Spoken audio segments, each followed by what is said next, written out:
வணக்கம்,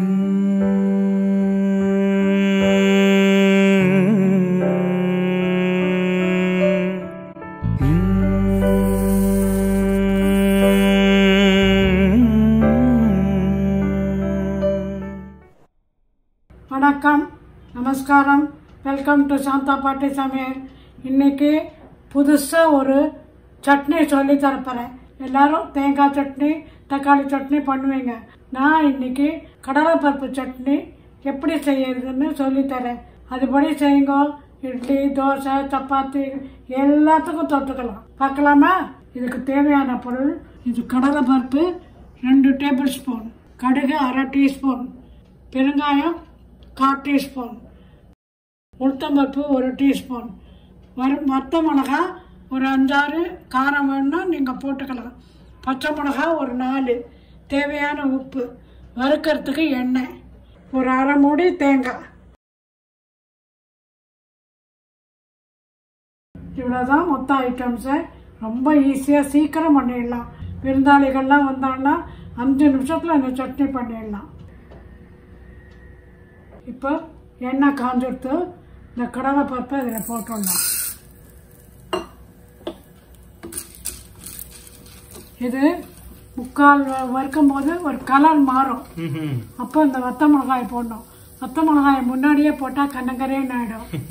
அதனால் இது வறுபட்ட அப்புறம் நம்ம போடணும்.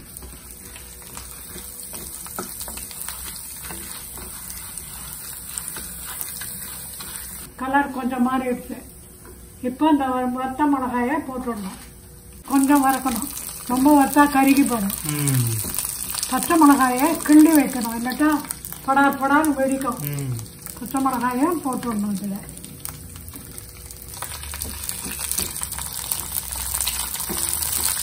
போட்டு பச்சை மிளகாயும் வதங்கணும், இல்லாட்டா காரம் ஜாஸ்தியாக இருக்கும்.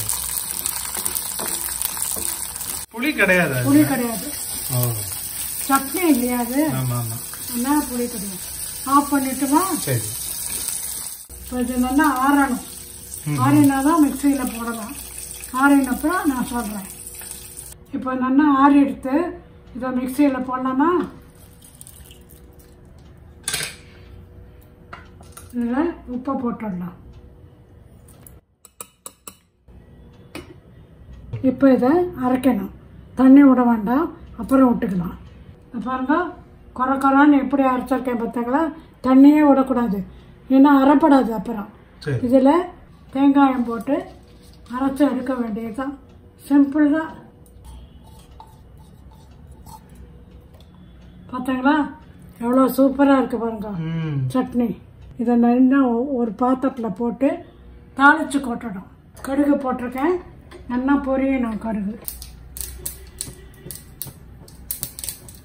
உளுத்தம்பருப்பு போடவா?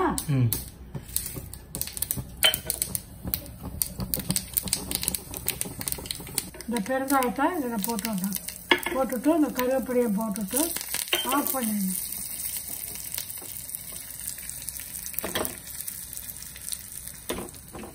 இப்போ இதை தூக்கி இதில் கொட்டிடணும். அவ்வளோதான். பாருங்க, கெட்டியாக இருக்கு.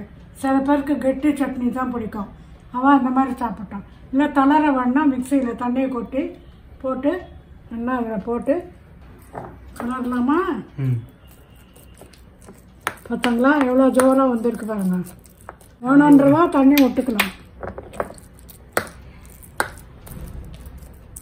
பாருங்க, பியூட்டிஃபுல்லாக ஒரு சட்னி ரெடியாக இருக்கு.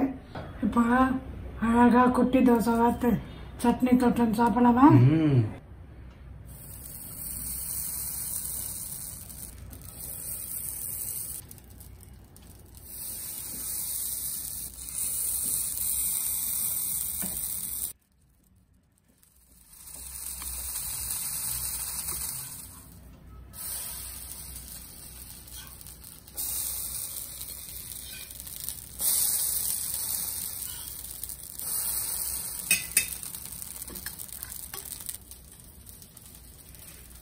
தொட்டோமா?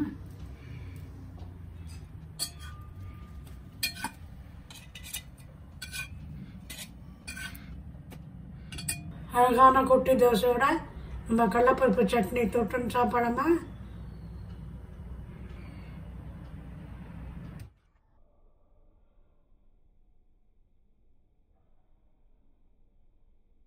இது மாதிரி ரெசிபிஸு நாங்கள் போட்டுகிட்டே இருக்கோம். நீங்கள் பாருங்கள், எனக்கு சப்ஸ்கிரைப் பண்ணுங்க. நன்றி, வணக்கம்.